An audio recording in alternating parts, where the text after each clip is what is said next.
Next slide. That's Groom Lake again, showing the tunnels that go to Los Alamos and up to Tonopah. Next. These are the facilities at Groom Lake. The United States Air Force and the government say that there is nothing there. It is a barren desert wasteland with a dry lake bed. There is nothing there. This is where they developed the U-2. Next. It's another view of the same thing. Next. Here's another view. Same. Another view. Another view. Another view. I guess by now you all know there's something there. The runway is over 30,000 feet long. That's 6 miles. It's really closer to 7 miles from the people that I've talked to. This is a satellite, an SR-71 photograph. Next, this is, no, the other one was a satellite photograph. This is an SR-71 photograph, I'm sorry. Next slide. And this is what we've been able to identify as being there. The runway was built in 4 phases. They have a TACAN, which is a tactical navigation tower, navigational aids, access road, refueling ramp, tank farm. Tank farm is fuel tanks. Pipeline, road, housing, MiG haven. They have one of every kind of MiG that was ever built here. Power lines, water supply. This is a National Security Agency, CIA satellite intercepting dish antenna. Next. This is one of the underground tunnels. We found a publication of a book for something called Project RAND, which turned out to be a deep underground symposium hosted by the RAND Corporation and attended by some of the biggest defense contractors in the country. And in it were these photographs. Next. The date of this symposium in this publication was 1959. Next. Next. Look at that drill bit, ladies and gentlemen. In this, they said they had the technology to drill a tunnel 45 feet in diameter at the rate of 5 feet per hour. No one knew this technology existed at that time. We thought the Hughes drill bit that drilled for oil was the greatest thing since butter. Next. Look at that. Next. Now you know why Howard Hughes knew almost everything. These were developed by the Hughes Tool Company. Next. Next. Next. What kind of engine turned these things? In the symposium report, it says, just as airplanes, ships, and automobiles have given man mastery of the surface of the earth, tunnel boring machines and shaft sinkers will give him access to the subterranean world. What in the hell are they talking about? And construction of underground facilities. I also saw in the documents that there were underground bases all over this country, specifically in the Four Corners area of Utah, Colorado, Arizona, and New Mexico. Next. Next slide tray. You got to go back to the beginning. Okay, next slide tray. Everybody stand up, take a stretch so you don't get kinks in your muscles. And we're just going to keep going right on through, and then we'll take a break in about 30 minutes.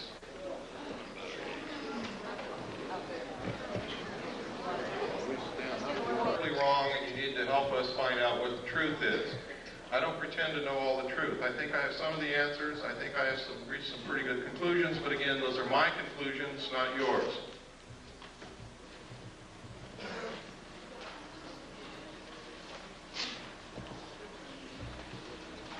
If in your research or your activities you can prove something that I have said or done or shown you here wrong, I want to know about that so that I can verify your research and your conclusions and change it.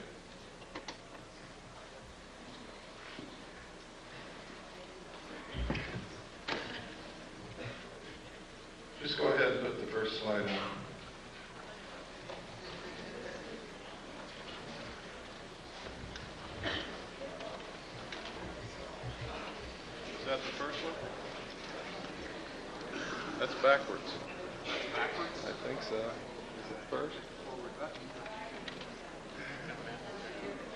Okay, go back to 0. Oh, go back to 1. Is that 1? Okay, go to 1. That's the last one. Okay. Should be number 2. Okay, when we began to research this underground stuff and these tunnels, we found newspaper articles that stated, this is the Los Angeles Times, Wednesday, June 28, 1989, the secret of Moscow's underworld. Moscow also has tunnels under it, as does much of the Soviet Union. And next slide. Next. This is the Dulce, New Mexico area. Let me get my little wizard zip gun here. This is the small town of Dulce, New Mexico. Everybody is making a big mistake calling this the Dulce base, the Dulce underground base, the Dulce papers, the Dulce this, the Dulce that. It causes confusion. I don't know how many people have gone to Dulce, New Mexico, walked all day around that little town, and have come back and said to me, there's nothing in Dulce, New Mexico. And they're absolutely right. There never was. Except some very nice people who are terrified. North of Dulce, however, there is an area called the Archuleta Mesa, up here. Under this mesa is an underground installation of immense proportions. Up Seguro Canyon here, there's an area right in here where there are 400-foot cliffs, out of which people who have gone on expeditions that knew exactly where the base was, because they came and talked to those of us who know and found out where to go, have gone up to these peaks across Seguro Canyon from Archuleta Mesa and observed the mesa and these cliffs and the surrounding area. They have seen UFOs fly over this mesa. They have seen them stop over the mesa and showers of sparks come down. Nobody knows what it means. They have seen craft fly in and out of this 400-foot cliff area here. They have seen strange marks on the ground from the air. They have reported during the night hearing what sounds like CB radios or police radios coming from in this area. And I'm sure you've all heard what that sounds like. But there's nothing up there. There's not supposed to be anything up there. The old-timers who live in the area will tell you that, and that's on the Colorado side up here, the old-timers who live up here on the Colorado side will tell you that back in the 50s, there was a logging road built up in there, and logging trucks went back and forth every day, but they never brought out any logs. Next slide. This is the Colorado side of Archuleta Mesa. Here's the logging road that they built. You can see it. Went all the way up here and then up into the mesa. It's not being used now. This is all under the Jicarilla Apache Indian Reservation, and Archuleta Mesa is considered to be their holy land, their holy ground. It's an excellent security proposition for them. They didn't have to build fences or anything. The Indians keep people away.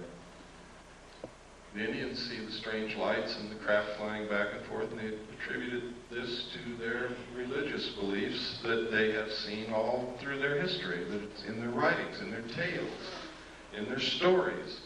You can get some of the most incredible stories about UFOs from American Indians, when they will talk to you. Next slide, please. These are some more of the photographs from the RAND symposium. Next. Oh, let me see. This is a page from an Air Force textbook. Space, let me see. I forgot the name of it. I think it's Physics and Space Technology, I believe.